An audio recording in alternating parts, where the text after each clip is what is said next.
Hello and welcome to your training, the purchase agreement. The purchase agreement is the communication tool by which all real estate is transferred. So it's a really important document, whether you're representing a buyer or whether you're representing a seller. So in this training related to the purchase agreement, we're going to break it down into manageable sections so that it's easier to go through. You're not overwhelmed by hours and hours of training, but it's really important that you as an agent understand and can explain to your client what they are signing. With that, I'm going to go in and show you from Northstar MLS how you can find the purchase agreement.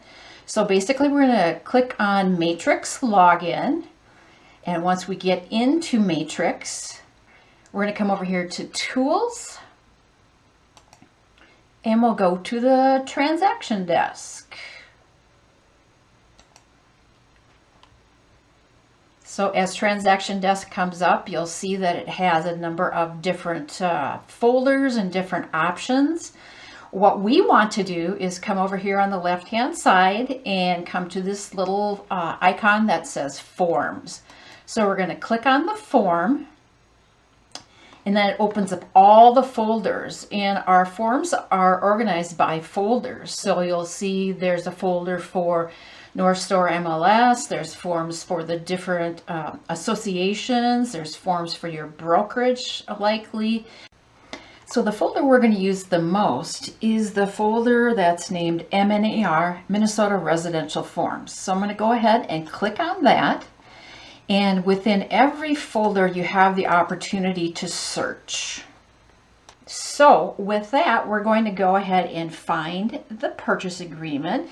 And so the purchase agreement that we are going to review here is the basically the residential purchase agreement. So we'll go ahead and we'll bring that up, and then we'll get started. In this video, we're going to talk about lines 1 through 48. So with that, we'll start off here at the top. So these are the forms that were just released in August of 2022. So we'll have the date. We have the page number, the buyers. You'll type in their names here. By clicking in there, it opens up the box. Here you can get the ampersand if it's more than one person purchasing the property. We go down to line 5. The best way to do this is to come over here on line 6 and type in the dollar amount. Let's say you want to do $5,000. What it does then is it creates the written out way of indicating $5,000. The next section on line 7 says, where is that earnest money going to go to? The default is that it's going to go to the listing broker of the property, or if checked, you have alternatives. So you may want to send it to the title company, directly to the title company. In a few instances, sometimes it will go to the buyer's broker, but the default is to the listing broker. So if that's the case, then you don't need to do anything here on line 7. It'll just default to listing broker. So with earnest money, that earnest money needs to be delivered no later than 2 business days after final acceptance. So it's important that we, especially if we're working as buyer's agents, we get on earnest money ASAP. So 2 business days after final acceptance. We'll talk more about what final acceptance date is as we get along in the pages of the purchase agreement. So again, on line 8, buyer and seller agree that the earnest money shall be deposited in the trust account of the earnest money holder as specified above within 3 business days of receipt of the earnest money or final acceptance date, whichever is later. So this deals with when the brokerage receives that earnest money, what period of time do they have in which that money needs to be deposited. And the Department of Commerce does monitor these things. So it's really important, especially as we're dealing with money. Remember that one of our fiduciary duties is to manage our clients' money in an appropriate and ethical manner. So then we move on to line 11. Said earnest money is part payment for the purchase of the property located at. I always describe earnest money to my clients as a down payment on their down payment. So it's going to get credited toward the down payment that they're going to bring to the closing table. So let's say they're bringing 5% down. If they were bringing $1,000, that they would be bringing 5% less $1,000 to the closing table. So here we've got for the purchase of the property located at, what's the street address, the city, the county, the zip code, and then legally described as. I'm going to encourage you not to just rely on what the MLS says for a legal description, but to actually go to the county website and grab the legal description from the county website. Remember that the data in the MLS is only as good as what the listing agent put in there, right? So you really want to make sure that you have the correct legal description. So pop over to the county website. They'll give you the exact legal description there. The next section deals with personal property. And we know that personal property can be the following. So it says, said purchase shall include all improvements, fixtures, and appurtenances on the property, if any, including but not limited to the following, collectively the property. So garden bulbs, plants, shrubs, trees, lawn watering systems, in-ground pet containment systems, excluding the collars, sheds, play sets, storm sashes, storm doors, screens and awnings, window shades and blinds, traverses, curtain and drapery rods, valances, draperies, curtains, and window coverings and treatments, towel rods, attached lighting and bulbs, fan fixtures, plumbing fixtures, garbage disposals, water softeners, water treatment systems, water heating systems, air exchange systems, environmental remediation systems, for example, radon, vapor intrusion, sump pumps, TV antennas, cable TV jacks and wiring, and TV wall mounts. This is a one to pay a lot of attention to, because oftentimes sellers, when they remove their TV, will remove the TV mount. It's stated right here that the TV mounts will stay with the property because they are permanently attached, right? And that's the definition of real property. So that puts us back down here to line 23. Wall and ceiling speaker mounts, carpeting, attached mirrors. So that's interesting too. Garage door openers and all controls, smoke detectors, doorbells, thermostats, all integrated phone and home automation systems, including necessary components such as intranet and internet connected hardware or devices, control units, other than non-dedicated mobile devices, electronics, and computers, and applicable software permissions, passwords, codes, and access information. So those would be things like the Nest thermostats and those different things that are usually installed in a smart home. Those would be included.